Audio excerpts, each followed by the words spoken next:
Mına geçeden beri görüp kaldыңızlar. Talas komandası menen bugün dagı bir жаңы GVD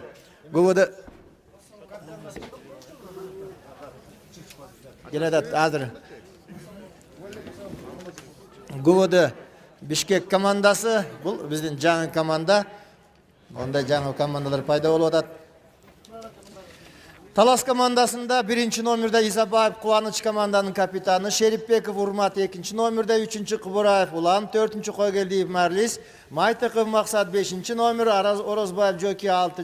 7. Ишиев Карпбек, 8. Жапакеев Бактияр, 9. Кожоğlu Алтынбек, Раушан уулу Урмат 10. Сүйүнбаев Айдын 11. жана Анарбек уулу Сейитбек 12. номерде. Команданын машыктыруучусу Тазабеков Ислам, команданын жетекчиси Talas Oblastının Gökbörü Federasyası'nın prezidenti Begalиев Talas Кубаныч Бекович. Bu bizden Gök futbol kaçan Talas komandası. Hurmatlı görmanlar sizlerden aldığınızda. Jana Kızıl futbol kaçan bizden жаңы GVD komandası. Molda Kulup Temir komandanın kapitanı. 1. номерде 2. Ayipov Nurdin, 3. Jakıpbekov Nurbek, 4. Tülevaldiyev Eldiyar, Turgunbayev Ercan 5. номер, Alımov Aybek 6. Байсубек уулу Талайбек 7. номерде, Базаркулов Тату 8. номер, Иманбеков Акбар 9. номерде, жана 10. Исаков Ильяс. Бул 10. номерде GVD командасы. Булар пока азырынча 10 бала бар экен. Команданын жетекчиси Улан Садыков, команданын демөөрчүсү милициянын генерал майору, Бишкек шаардык ички иштер башкармалыгынын жетекчиси Мелис Турганбаев. Бұл бізден қызыл футбол качан. Мына татына қай. Екі командамыз. Сілер екінші ойын ойнай бергілер.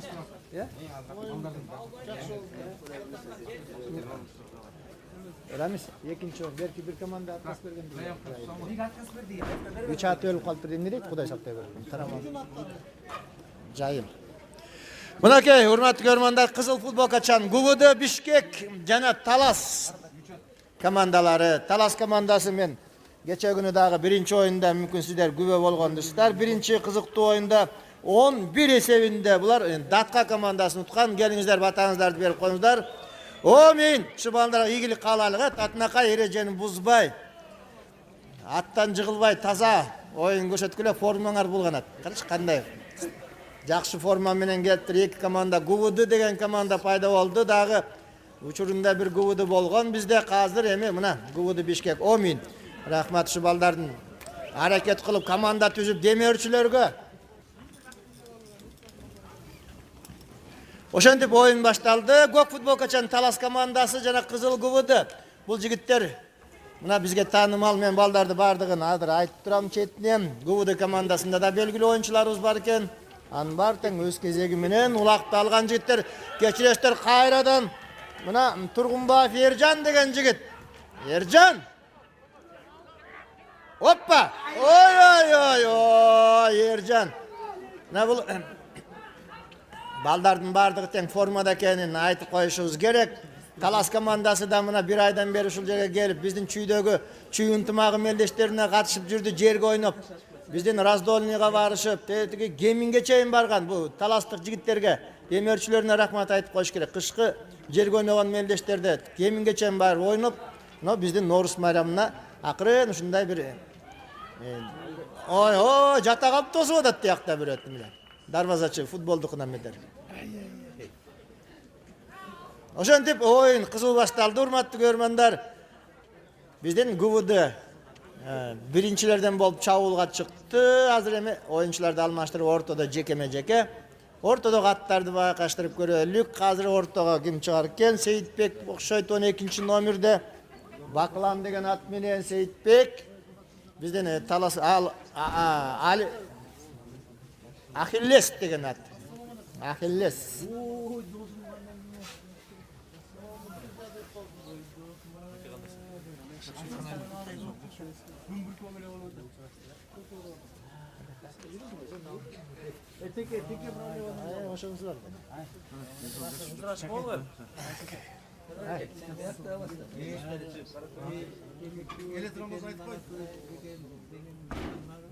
Kim? Kim? Eme. Emeleri.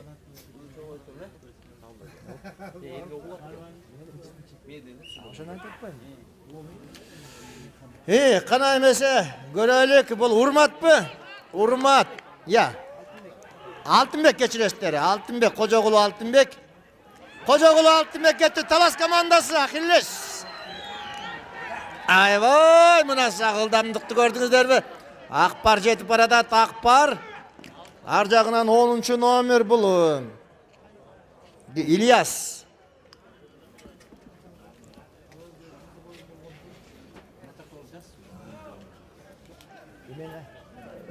Ramiz kayıt koydun mu? İkinci oyuna da inleniyoruz.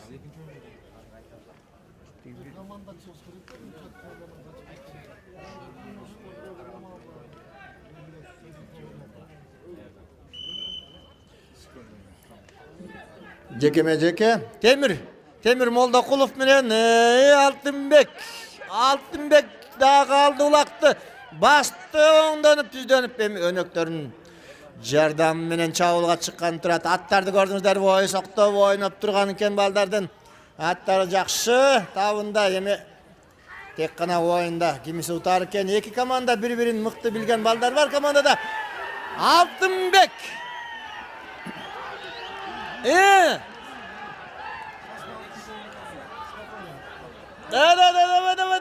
Давай. Қолынан ой бар.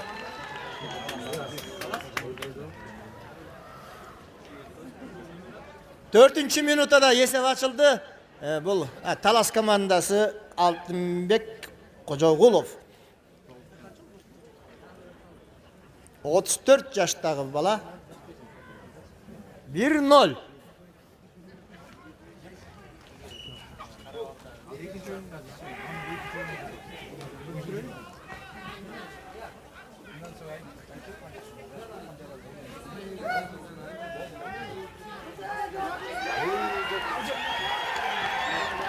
Jockey.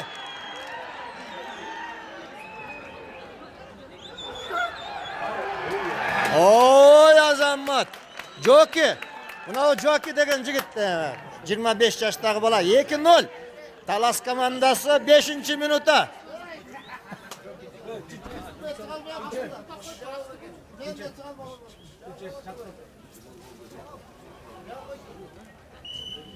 Екі nol Talas komandası aldı da Karagıla çıkanday.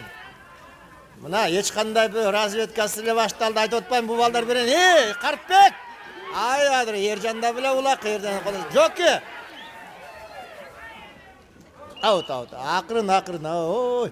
Gudunun tigi jetekçilerin koyup ketip жүрбөй lan derden balleşiklerin. Özlerinin komandası. Ya.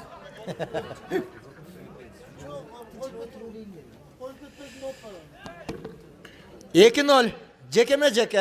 Эми ортодогу аттарды көрдүңүздөр. Ахиллес менен Алтынбек жеңип атат. Улакты алган кишилер командалар чабуулга чыгып атат. Өзүңүздөр байкадыңыздар. 2-0 кетти эмесе кайрадан азыр эми 1-номерде Тимоха Темир Молдокулов.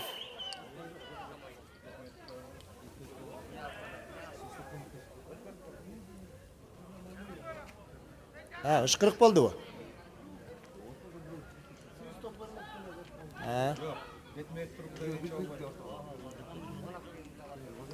Betme-bet turgula деп аткан экен.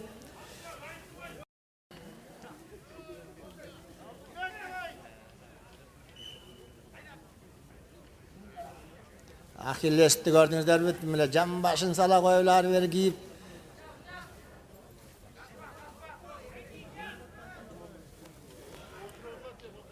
Çamdagıla jigиттер, oyun mına görmandarın бар teslerdi karap turат. 2-0 boldu bul baştalış ele. Kuday buyursa kızıkta oyun bolat dep suyunup oturabız. Altınbek, Timoha. Ulak jerde. Akırın. Akbar aldı.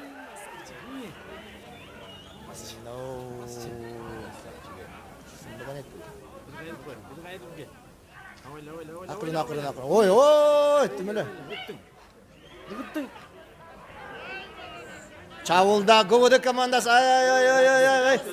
Tak. Öldü bu. Bir bas. Samet Hoca'nda bas al bas. Timoka bir jaktan at boldu kaldı. Nurbek jüretti. Nurbek Jakıpbekov bul ekөө bir-birinden 5 kolday tanıyıp da. Ar jakta Lazov'u.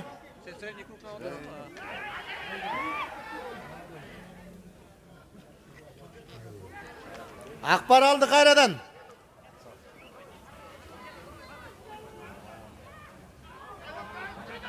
Ehtiyat bolgula судья ustu.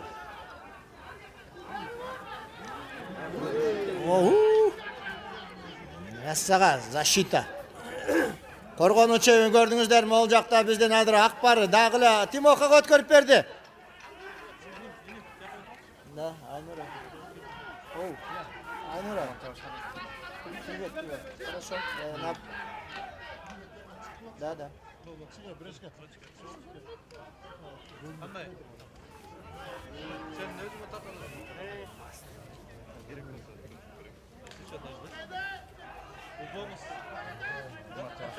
Хорошо. Я же постоянно сейчас, я завтра, то есть после работы вечером. После игры. Мындам. Нет, ошо Кунан жорго. Оба? Жок, Кунан жорго жок. Кунан жорго аламан нечелени. 8800 деп айтпадым беле. Ошондо жүргөн мен я не знаю, как они аргымак өзү решат, не знаю. Мен жазып берип койгом, атам уже мына бизде Көккөлдө 8 деп жазса, 12 орун. Там федерация сами решает. Я. Мен дистанциялар канча куланчалыш деген бар. Башка эч кандай изменение жок. 9-18 да. Şimdi ben 18 20 деп koydum. Seyitbek. Урматпы.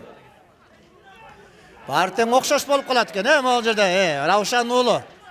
Акырын этет болгула.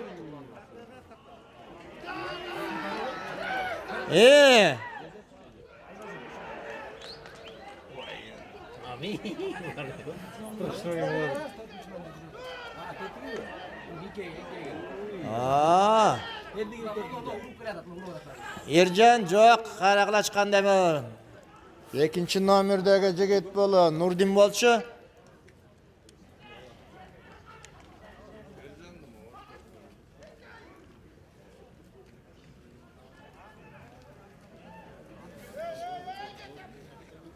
Элдияр.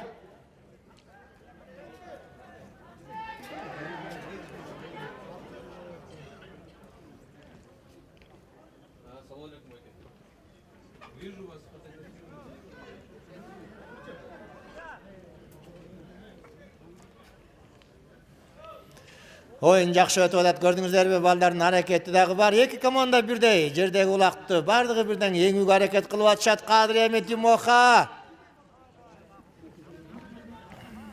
Акырын этият болуп ошол жерден абайлап кырдан атыбыздагы балдарыбыздагы ушул жердеги дубалдын кырына тийип калбаса экен. Кеттик эмес а жакта биздин Майтыков Максат 6 номер, 4 номер. Марлис Койгелдиев Марлис.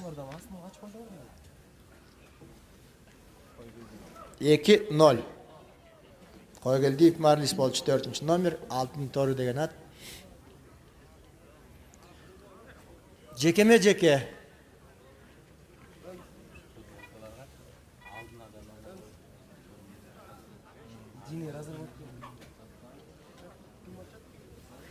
Арты жакшы номер алдынан келе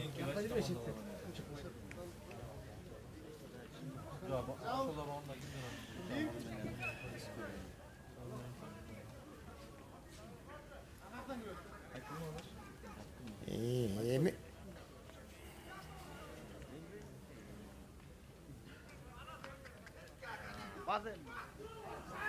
Seyitbek aldı.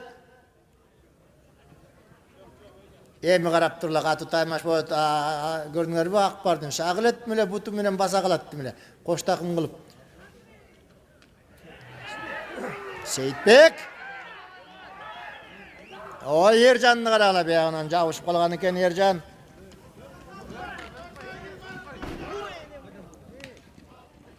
Kuanıç İzabayev önögüne jardamga gelip yok Seyitbek. Bak hemen özüm bile dep koydu koyar koydu.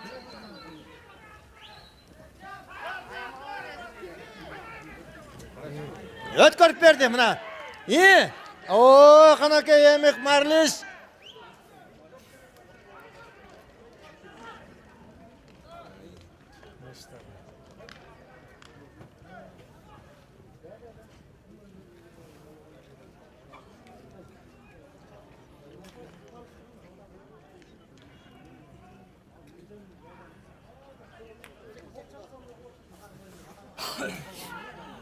Ular maqsadda o'xshaydi.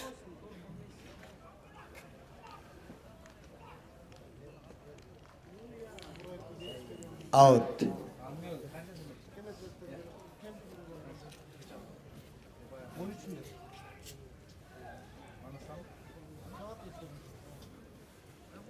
Jekeme out. 13. minutta. 2-0.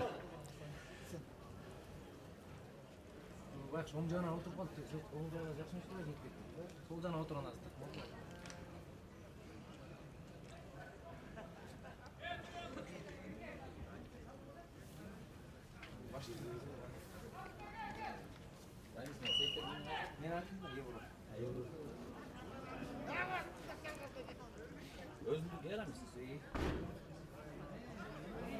Seyitbek.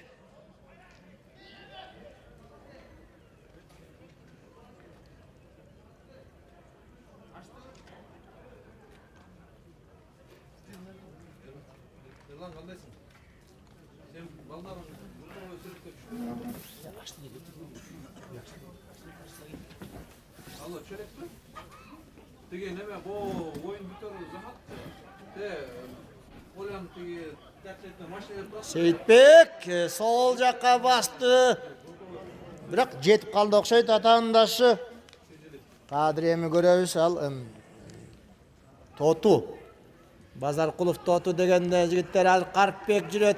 Üçöyle vadat Talas komandasında Kuanç İzabayev, Seyitbek. Urmat koşuldu mınake artından baradat. Outtu gösteri sürüp geçti ne olsa dağı 2-0.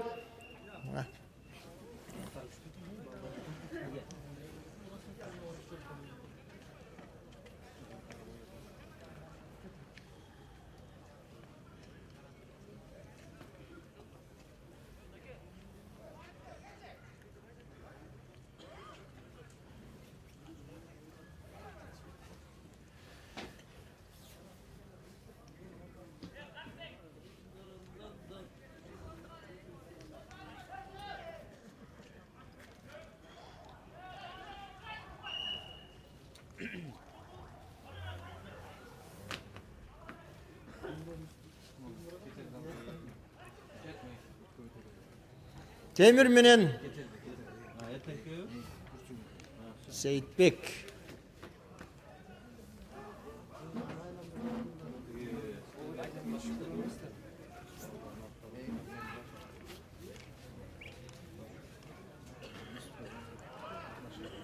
Urmat Şeripbek Urmat jardam berip atat hazır.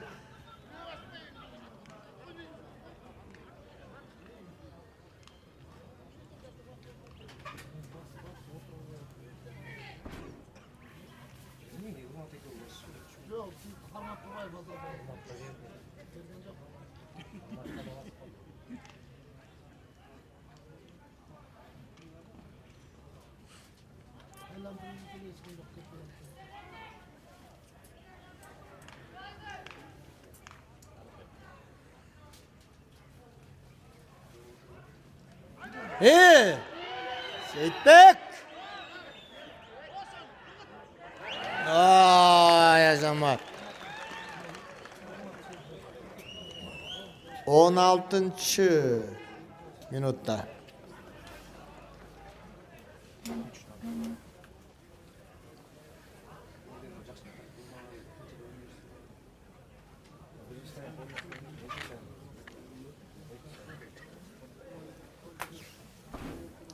Сейитбек Анарбек уулу, Урмат Шерипбек. Урмат Шерипбеков. Аракеттери күчтүү. Бул оюнчулардын жанатан бери улакты басып жүрүшү акыры.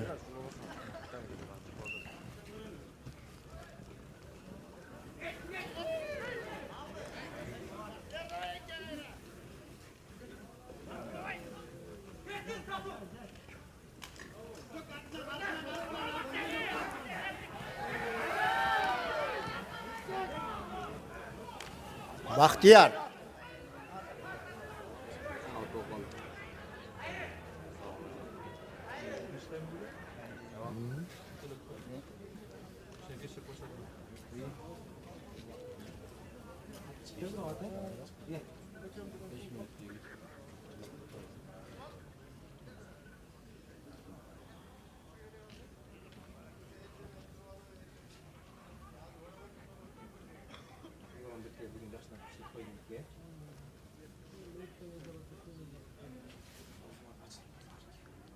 Bizim Türk olmadı var.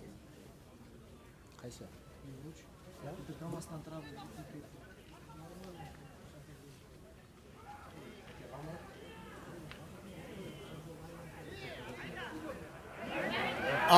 Joki.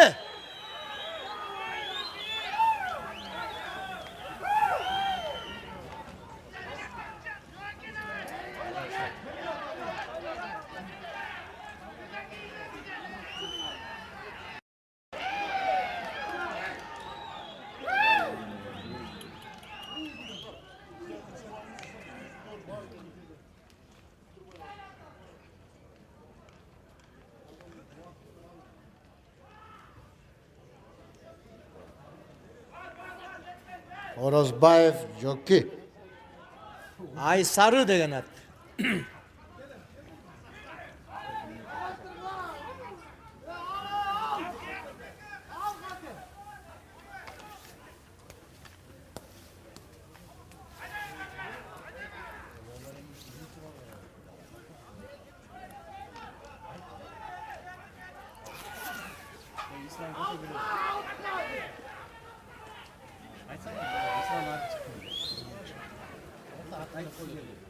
Sarpbek.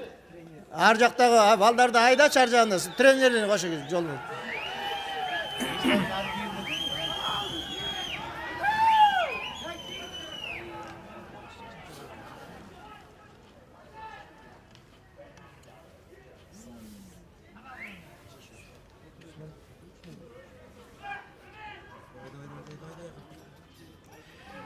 Beş, 4, 3, 2, 1, stop.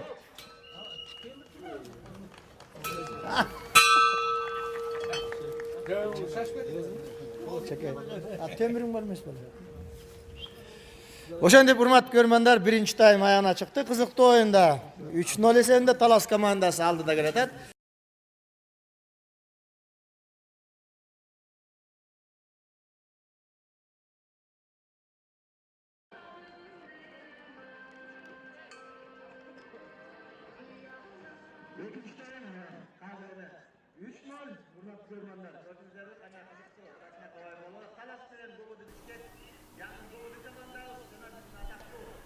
Эмесе экинчи тайм ГУВД жана Талас командаларынын ортосундагы оюндун биринчи жарымдан кийин эсеп 3-0 алдыда Талас командасы.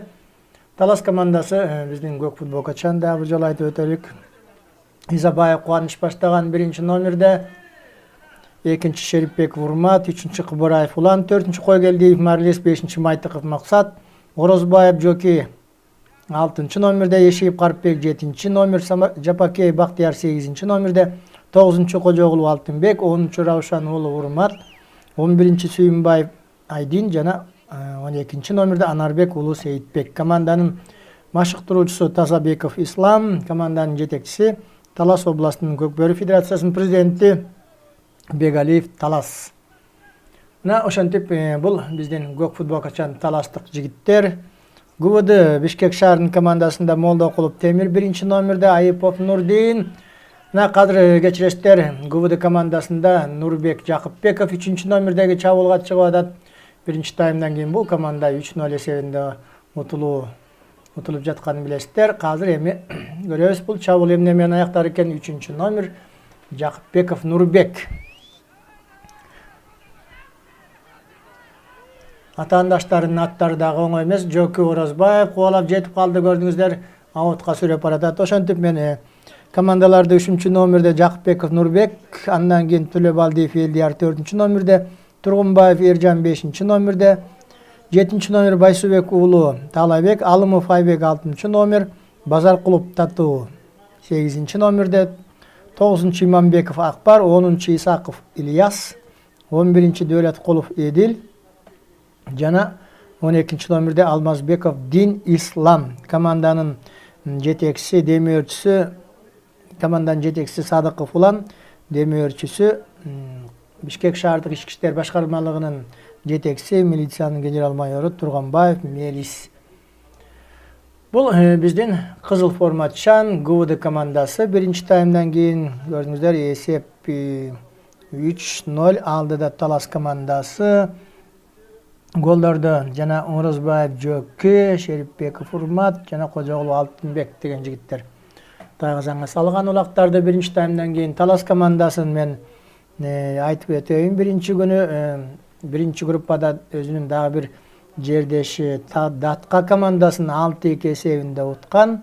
Мына бүгүн ГУВД командасы менен беттешип дагы да алдыда келатышат. Эгерде таластык жигиттер бул оюнду утса, демек булар финалга, жарым финалга чыгышат.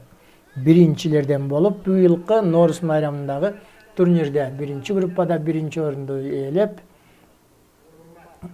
жарым финалга чыгышат. Шерипбеков Урмат Рембо деген ат менен чабуулга чыкты. Көрдүңүздөр кандай катуу кетип баратат. Таластык жигиттердин аттарын билебиз. Эми кечеде айтып өткөн муч каяк болот, бирок ошондой болсо да бер жакта кубалап жетип келди көрүнөт. Такпар Шерипбеков Урмат эмнегедир коруп кетти, жаалы келбей калды. Улакты өйдөрө көтөргөнгө улак тайгазанга түшпөй жерге жатып калды. Эменкейип аткан Шерипбеков Урмат кайрадан улакты алды. Улак кадыры Акбар экен, кечиресиздер. Акбар Иманбеков жигит деген ат менен ГУВД командасынын мыкты негизги оюнчуларынын бири. Бул жигитти кече күнү дагы мурдагы оюндарда айтып өттүк. Жакыпбеков Нурбек өкө биздин атактуу Кожомкул командасында ойноп, өзлөрү голдун жигиттери болуп, көп жылдары Кожомкул командасында ойноп, тажрыйба топтоп, ушул жерден мыкты оюнчуларга айланып, элге таанылып, эми мына ГУВД команданын лидерлери болуп атат. Жаш болсо дагы мыкты оюнчулардын бири ойнотуп аткан Акбар. Негизи кечеде айттым, бул оюндардан бул Кудай буйруса ГУВД командасынын келечеги жакшы деп ойлойбуз. Себеби демөөрчүлөр дагы мына Бишкек шаардык ички иштер башкармалыгы экен. Бул командага андан башка дагы жеке демөөрчүлөрү бар, көрөрмандары колунан келген жардамдарын берип, сүрөп, ушул оюндарга келип турушат деп ойлойбуз. Демек бул командага да ийгиликтерди каалайбыз. Ал эми биздин Талас командасы болсо, кече күнү да айттык, Талас командасы биздин атактуу көкбөрүчүлөрдөн чогулган команда, жаңы эски оюнчулары бар. Учурунда 10 жыл мурда биздин Манас Талас командасы ушул көкбөрү оюн жаңы баштаганда биринчи болуп 2010 жылы биринчилерден болуп президенттик кубокту уткан команда таластык жигиттер болгон. Ошол эле 1997 жылдагы Манас Фест турнирин уткан Манас Талас командасы болгон. Мына азыр эми кайрадан мына жаңы команда пайда болуп, байгелүү орундарга талапкер болуп атат. Улак менен казыр Сейитбек бул биздин дагы атактуу улакчыбыз Анарбек Алсейитовдун уулу. 1-2 жылдан бери Кабылан командасында ойноп, мына эми Талас командасына кайрадан улак көтөрүлдү. Шерипбеков Урмат 82 жылы туулган, спорттун чебери, биздин белгилүү оюнчуларыбыздын бири, көп жылдардан бери ойноп жүрөт. Кыргызстан курама командасынын намысын коргогон оюнчуларыбыздын бири болуп, акыркы жылдары ушул өзү травма алып жакшы табына келе албай жүргөн. Мына быйыл Biz Şeripbek Furmattın mına jakşı oyununa güve boludabız. Oynatып atkan Talas komandası. Esep 3-0. 3-0. Bul bizden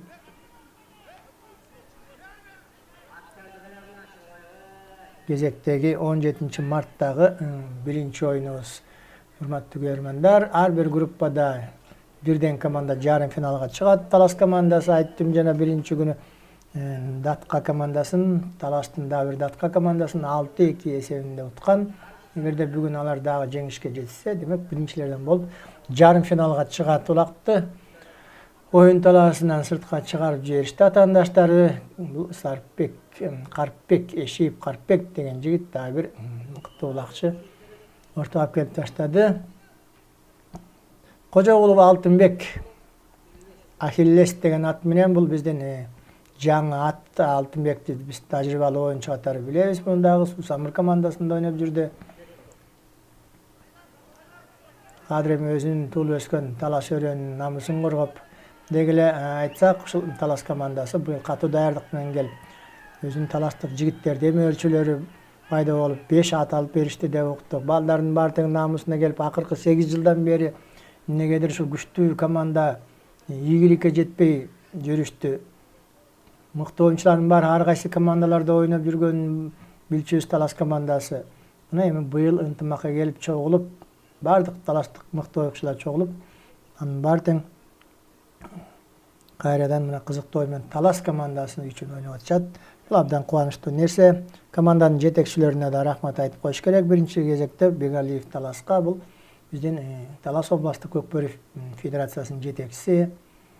Özünün kolundan gelgen üçün jumşap jardam bergen demirçiler menen koşo, jeke demirçiler menen koşo mына mıqты komanda dayındap kelgeni görünüp turat. Birinçilerden bolup jarım finalga talapkер bolup çıgıda. Kuday buyursa bul komanda mümkün finalga dagı jetet. Мындай oyunu menen жеңишке dagı татыктуу komanda ekeni görünüp turat. Emese ulak qayradan mына биздин атактуу чагылган деген улакчыбыз Кубанычбек Изабаев komandanın lideri, kapitаны şol öz жаш балдарды алып oyunga ортого алып чыкты да. Eşip Karpbek жана Altınbek Kojagulov ulaqты жакшы эле басып келишип жерге түшүрүп алышты. ГУВД командасында 3-cü номерден Нурбек Жакыпбеков, 9-cü номердеги бул Акбар Иманбеков, улaqты Жөкү Орозбаев эң ата так жал менен көрдүңүздөр биякта. Айсары деген аты менен Орозбаев Жөкү, мына былтыр Шейитбек экөө биздин чемпиондор Кабылан командасында ойнап жүргөн кадыреми бул Жөкү дагы өзүнүн туулуп өскөн айылына келип Талас областынын намысын коргоп атат. Эңкейип аткан дагы эле биздин Акбар болчу жок, алдырып койду Сейитбекке. Сейитбек да бүгүн мыкты оюн көрсөтүп, бул бала да жаш бала, азыр табына келип турган маалы 21 жаштагы бала, минген аты Бакылан деген ат.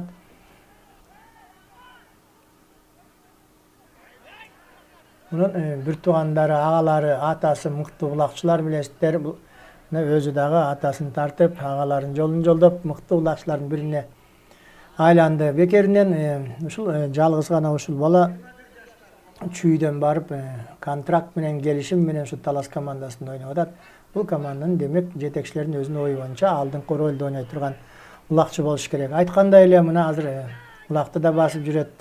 Чабуулга да чыгып атат. Коргонуу чебине да мыкты, жерден эңгенге дагы өзү шадылуу, дагы бою өсө турган мыкты улакчыларыбыздын бири. Кадыр өткөрүп берди улакты өнөктөрүнө. Биякта көрдүңүздөр Жөкү, Орозбаев Жөкү, 4-cü номерде Тулабалдиев Элдияр, ГУВД командасында 10-cü номерде Исаков Ильяс.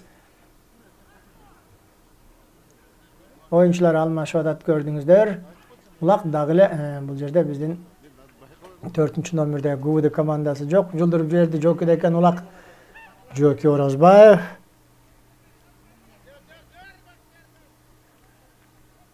Жыйырма 5 жаштагы бала.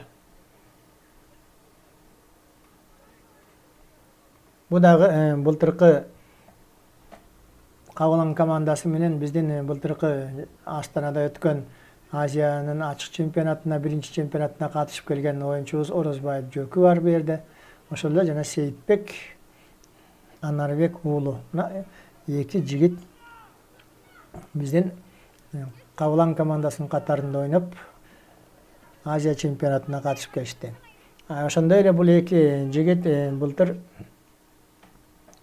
Манас оюндарында да жеңүүчү болушканын эске сала кетелик. Айтып кетпесек болбойт. Манас оюндарында жеңген командалар жана финалга чыккан командалар спорт чебери деген наамды толтурушту. Ошондой эле айтмакчы, быйылкы Норус майрамында дагы финалга чыккан командалар сөзсүз түрдө спорттун чебери деген наамга ээ болушат. Андыктан бул командалардын жеке жаш оюнчуларынын дагы өзүнчө бир стимул болуш керек. Алдыда финалга чыккан команда эгерде оюнчулары спорттун ар кандай наамдары жок болсо, демек спорттун чебери деген наамга ээ болушат. Бирок айтсак, биздин Талас командасында мурда эле спорттун чеберин толтурушкан убагында 2004-2005 жылдары, 2003 жылдары бул командабыз Таластын ынтымак командасы. Ал убакта Кыргызстандагы эң күчтүү команда болгон, бардык турнирлерди жеңип, улуттук оюндар спартакиадасынын жеңүүчүсү болгон таластык жигиттер спорттун чебери деген наамды толтурушкан. Ошол эле оюнчулардан Раушан уулу Урмат бар, Сүйүнбаев Айдин, булар былтыр дагы Норус майрамынын финалисттери. Айтмакчы, ошо былтыркы оюнда эле таластык жигиттер спорттун чебери деген наамды толтурушкан. Улак кайрадан абатка чыгып кетти. Биздин оюндун 13-мүнөтасы, экинчи таймдын 13-мүнөтасы эсеп 3-0.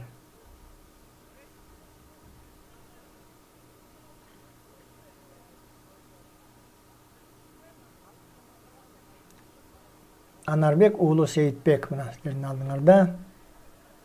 Ортодогу калыс Асылбек Шербаев эл аралык даражадагы калыс бүгүнкү оюнду башкарып, ушул жерде эрежени бузбай балдарга эскертип, жакшы оюн көрсөткүлө. Уламдан улам айтып, оюнду улантууда. Улак жерде жекеме-жеке 10-номерде Раушан уулу Урмат Акбар деген ат менен. Урмат дагы жаш жигит, 24 жаштагы бала.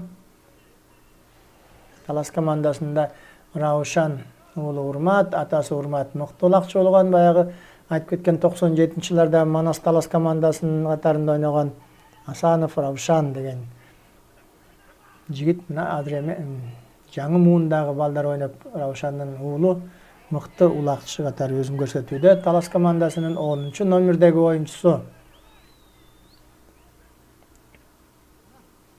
Чабуулда Талас командасы, мына булардын өзүнүн таластык командалардын өзүнө гана ылайыктуу стили бар. Эң кооз аттары күлүк, такымга басканда дагы алыстан байкалат кайсыл жактын уулу экени, кулун экени бул жигиттерди. Азыр эми ГУДнын оюнчулары атаандаштарын абатка сүрүп чыгаруу аракет кылып атат, бирок бул жерде кимисинин аты күчтүү экени байкалат. Ошол жерден көрдүңүздөр, кабатта 2-ден 3-төн болуп улакка жеткирбей таластык жигиттер түшүрүп жиберишти. Улак жерде Молдокулов Темир,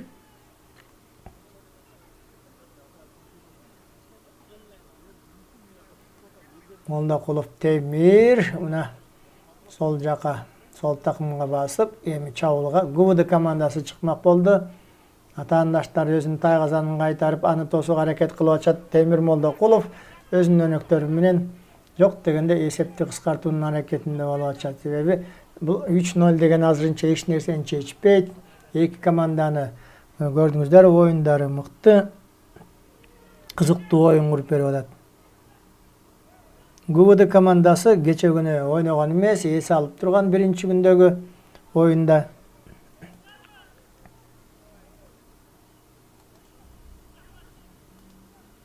Бүгүн эми Талас командасы менен беттешип атат. Талас командасын айттык кече. Булар 16 мартта ГУД Датка командасын 6-2 эсебинде утуп, 3 очко менен өзүлөрүнүн биринчи группасында биринчи орунда келе атышат. Бүгүн эгерде бул команда дагы да жеңишке жетишсе, анда биринчилерден болуп, жана айткандай жарым финалга чыгышат.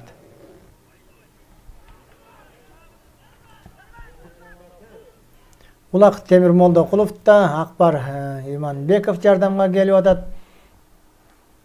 Азыр эми Өнöktörün jardamı gerek bolup atat. Gördüңүздөр жаната 1 мүнөттөн бери улакты басып жүрөт. Аты да баспай калды. Акбарга берүүнүн аракетинде жок. Өзүм эле алам деди. Улакты такымга басып жүргөн Темир Молдокулов карлуу балбан жигиттердин бири. Бу дагы мына 29 жашта Темир Молдокулов.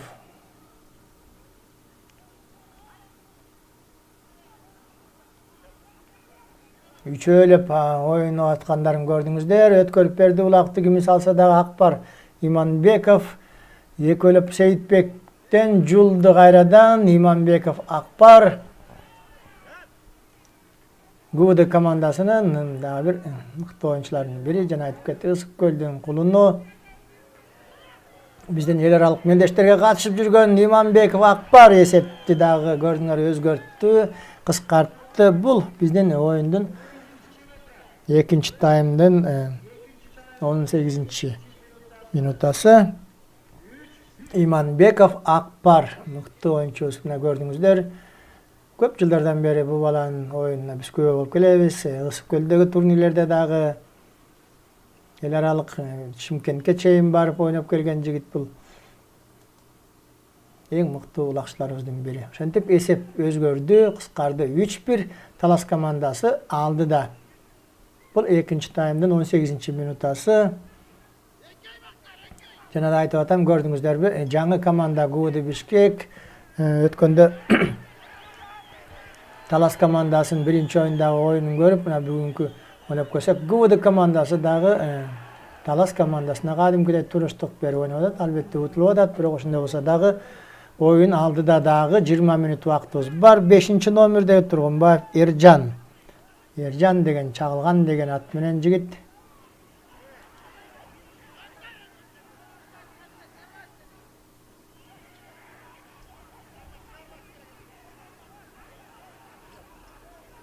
Dördüncü номерде Koygeldiyev Marlis. Talas komandasında 7. номерде Eşiyev Karpbek. 5. номерде Maytıkov Maksat. Ошол өзгөчө ошол максаттын ойноп атканы кубандырат. Былтыркы президенттик кубокто бул балабыз катуу жаракат алганын билебиз. Бүгүн кайрадан бул максат команданын катарына кошулганы бизди кубандырууда албетте. Улак менен Кадыр Майтыков Максат Арча Тору деген аты экен, өзүнүн аты. Улакты Кадыр атаандаштары жулуп алды. 7. номерде Байсуубек уулу Таалайбек. Байсуубек уулу Таалайбек 24 жашта oyuncu Akbarga өткөрүп берди. Акбар Иманбеков мына бүгүн экинчи таймдын аягында катуу оюн көрсөтүп аткан, мыкты оюн көрсөтүп аткан Акбар болду. ГУВД командасы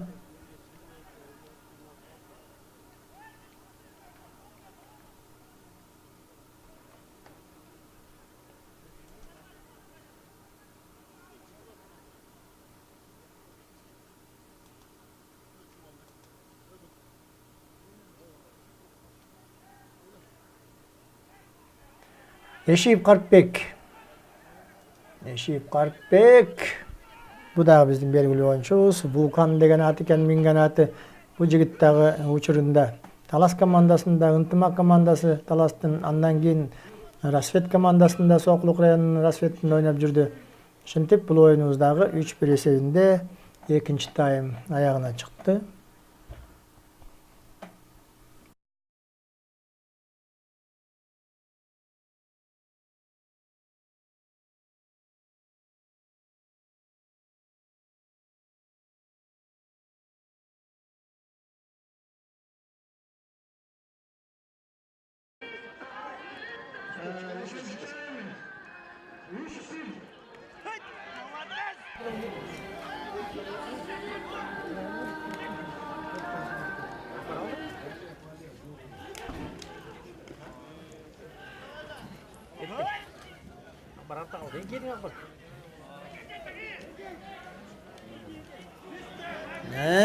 Jaki Garner akırın arjağından alırıp keltirip. Kettigimizde Joki Orozbayev.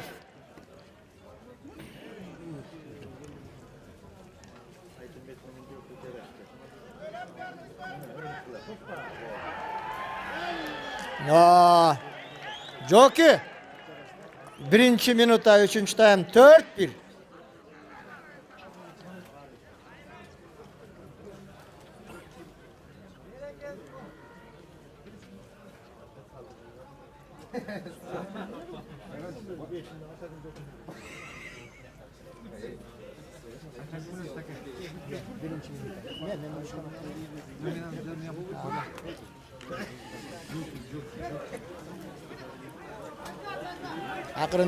Akırın. Oh.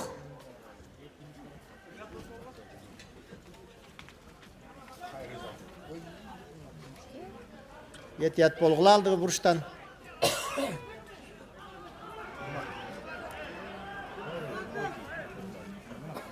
Böyle olmay bir yakın. Артынан yetişsin.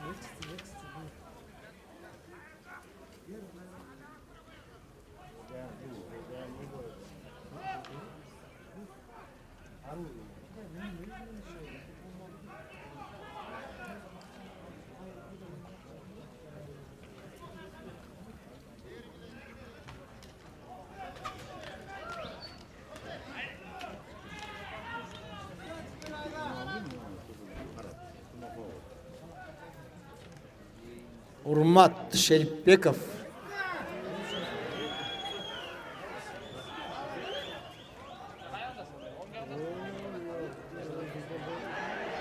Şeripbekov Urmat.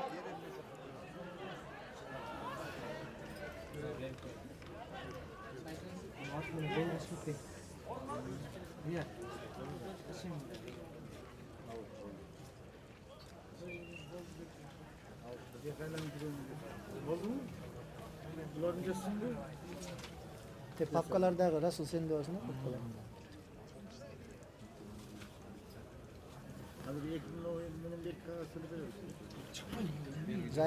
Zayıf kanarda yeti.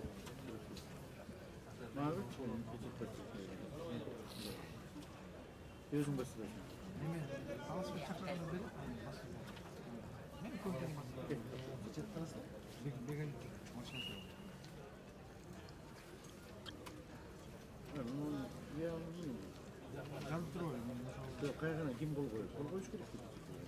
Baldarın oğlu işe. Ne o? Yok, bir eski etti. Ruhsat verin istediğini kol koyma. Ya. Veraş'ın ruhsat belgesi oluyor mu?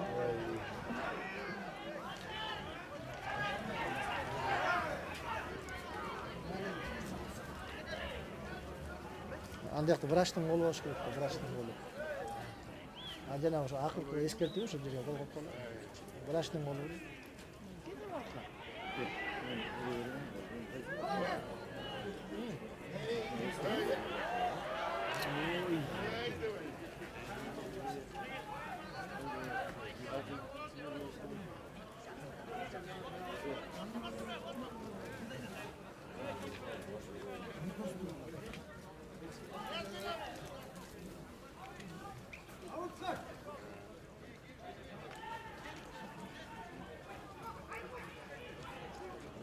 Biz negizde o'sha zayavkasini olib borish kerak da, zayavkasini molni ko'rsatib qo'ymaydi.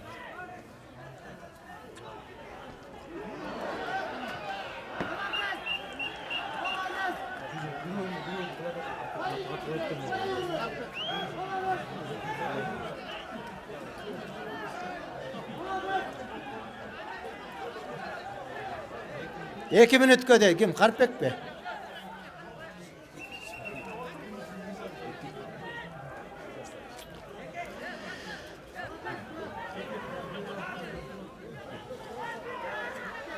Eşip Qarpek bizden 7. nomerdagi oyunchumuz Talas komandasında Vulkan degan at bilen gelip 2 minutga altın toru bu. 2 minutga es alat.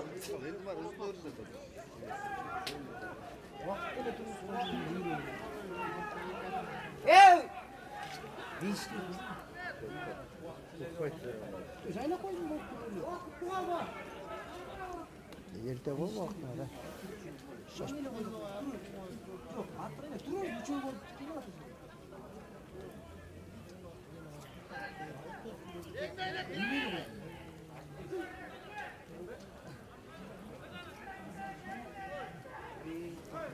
Dört bir.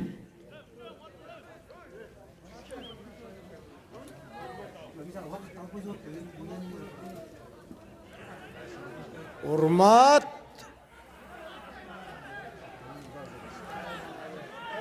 Urmatlı Mingenat Akbar eken.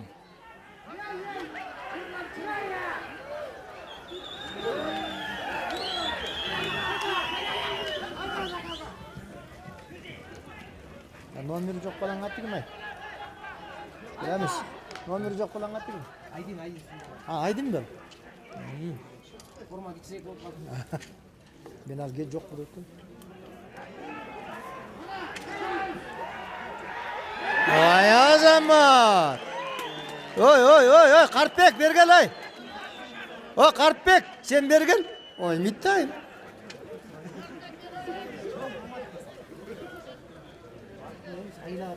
Сен командаң ұлық салып отпайым. Сен тайғазадыңа түссе бір жерде. 5-1. Bolalak ha. Kim saldı adı ya?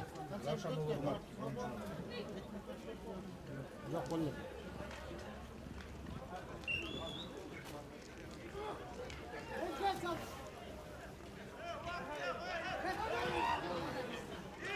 Alo.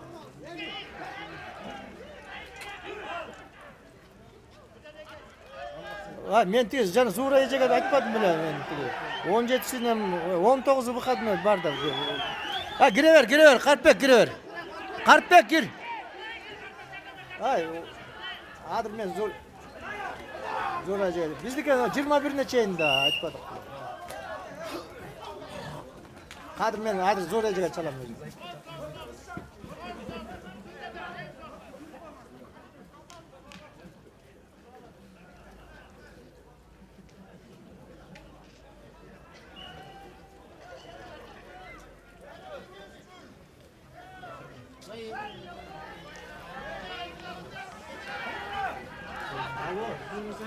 Саламатсызбы. Biz Gökbörü'den, ipodromdan. Skori yok mu? Biz ayakta görmedik bile. 10'dan başlap atarız, 11'den başlap. Bugün 17'sinde.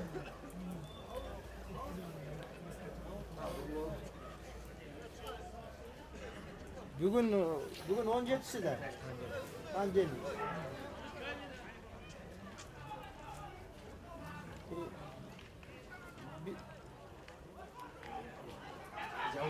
Жоқ, да, конечно, мы уже вторую игру начинаем уже. Эй, Ермегачек, давай.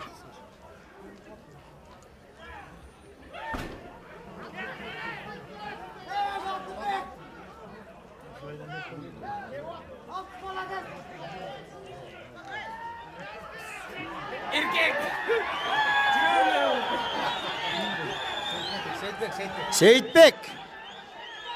Oh, Aşbek.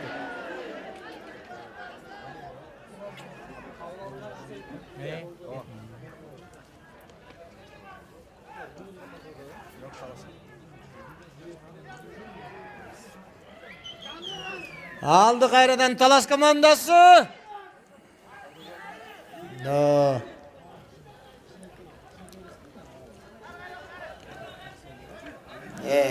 Kıvanç.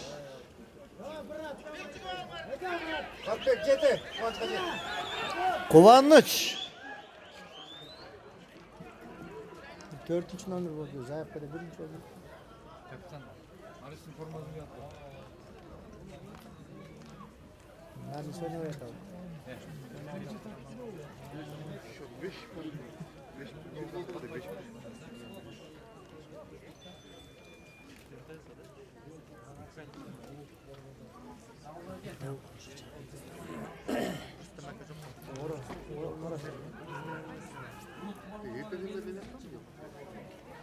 Kim alar ha? Kimler? Gitti o da. Kimler alar? Çok varsa 12 desem kompartottu. Urmat Şerifbekov Talas komandasında 2. номер bilesinger bizim daha belgili oyuncularımızdan biri. 1982 yılı tuğulgan. Mingen atı Rembo deydi.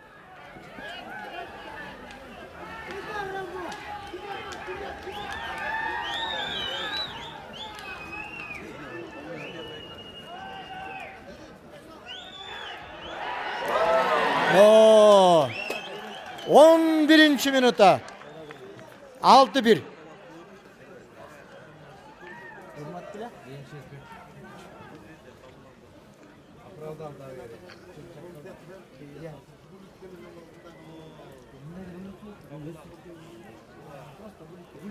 Altı bir.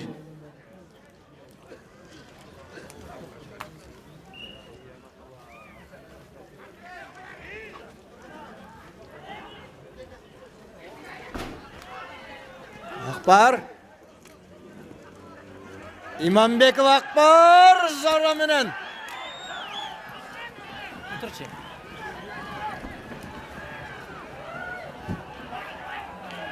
Oo. Aşıp ketdi. Hattagı ötüp baratı ırıtıp kaldı. Urmat biroq жақсы hareket. Oşentip 6-1. Mundan keyinki oynay turgan komandalары. Susamur menen Ысыккөл командалары. Дайым болуп туруп Суусамур менен Ысыккөл. Бул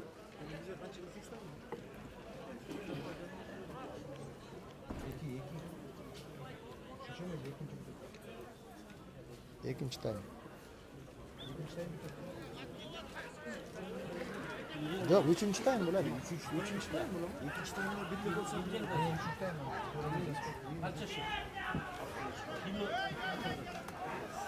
Vamos.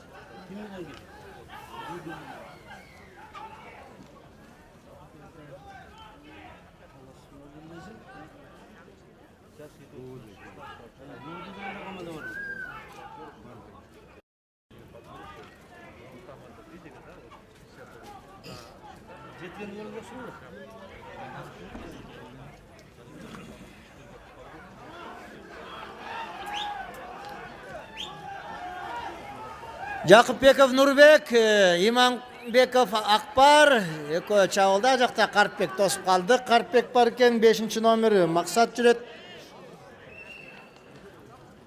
Программаң жок.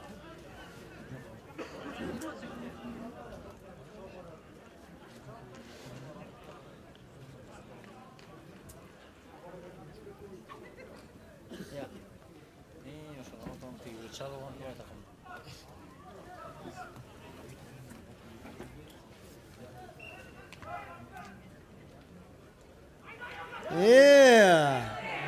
Yok.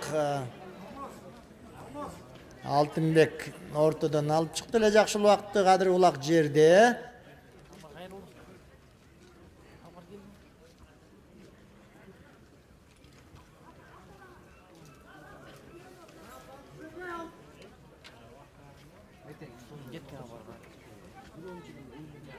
Он бешинчи минутта. Akbar! Hoppa! 15. minutta 6-2.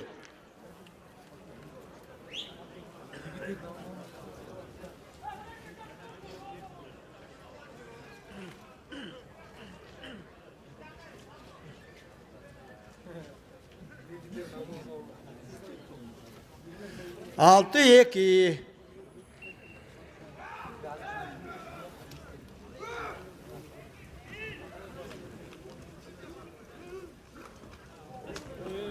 Oh, akın. Oy, abayla.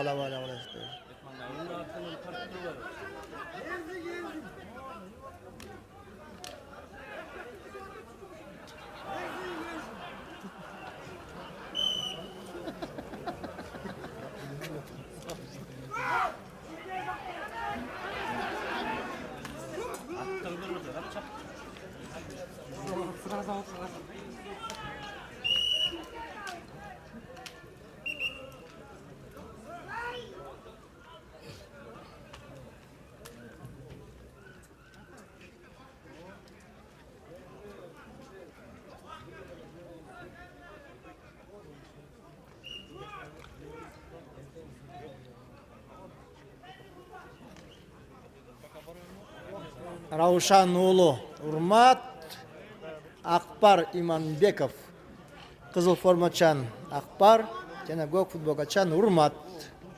Урмат 23 жаштагы бала.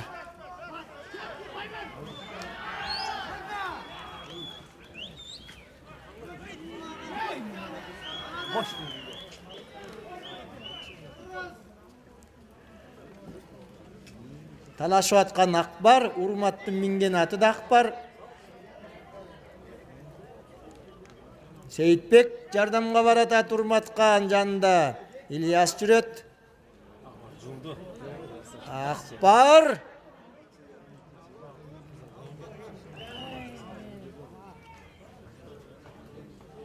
Екі баласы жоқ екен де бұлардың, не?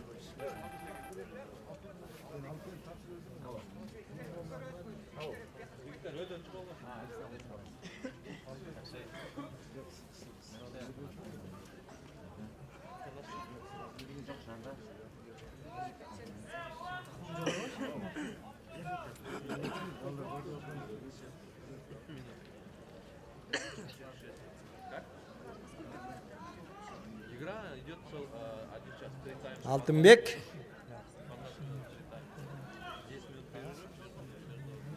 Темир Молдақұлов менен Қожағұлов Алтынбек.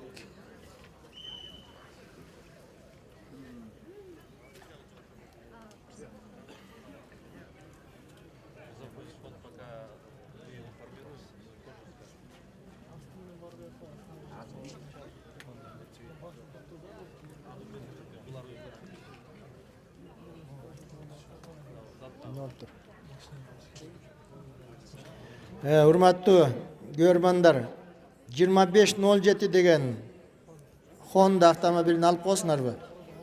Жолдон 2507 Honda автомобиль алып койбосуңар, эчтекеси деле калбай калыптыр дейт. Терезеси, эмне дейт? Баарын чыгарып кетишиптир.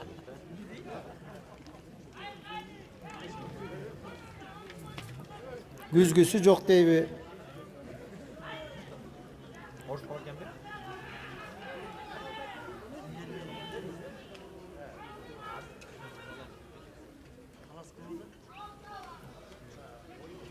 19 minutda Алтынбек.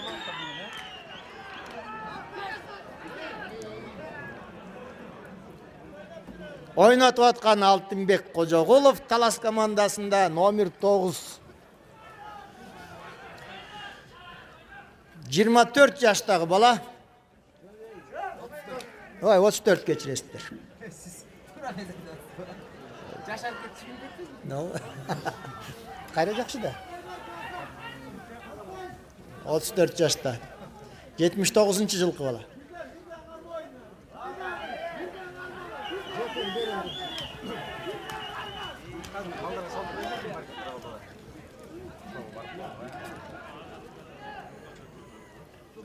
Акыркы минута.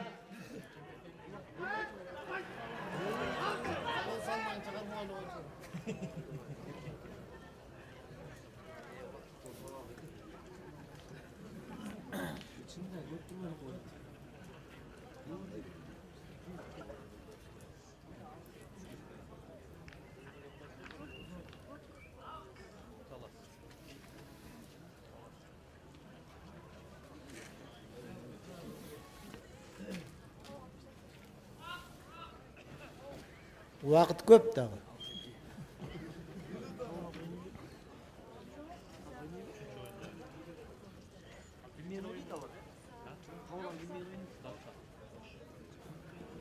Beş, 4, 3, 2, 1, stop.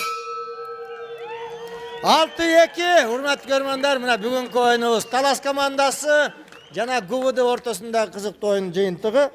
Мындай 6-2 эсебинде аяктады. Талас командасын экинчи жеңиши менен куттуктайбыз группада. Бул кече күнү да жеңишке жетишкен 11 эсебинде утканын билесиздер. Булар биринчи күнү Датка командасы менен беттешкен. Бүгүн мына ГУВД командасы менен беттешти. Эки жеңиш менен булар биринчилерден болуп жарым финалга чыкты. Келгиле, şu балдарга ыраазычылык билдирип коелук. Рахмат, эки команда жакшы ойношту. Жаңы команда ГУВД, силердин да келечегиңер алды да. Кайгырбагыла, жакшы оюн болду. Омин, балдар, рахмат. Дайым ошентип ынтымактуу, жакшы ушинтип. Көкбөрүдө гана байга талашып жүргүлө, оюндан кийин бу достор булар. Кышы менен улак ойноп жүргөн балдар бири-бири менен. Жерге да ойношту, Таластын алдаларын айтып атпайм, биз Кеминге чейин барып келишти. Рахмат, омин. Эс алгыла. Duşpan'a dayındayım hazır.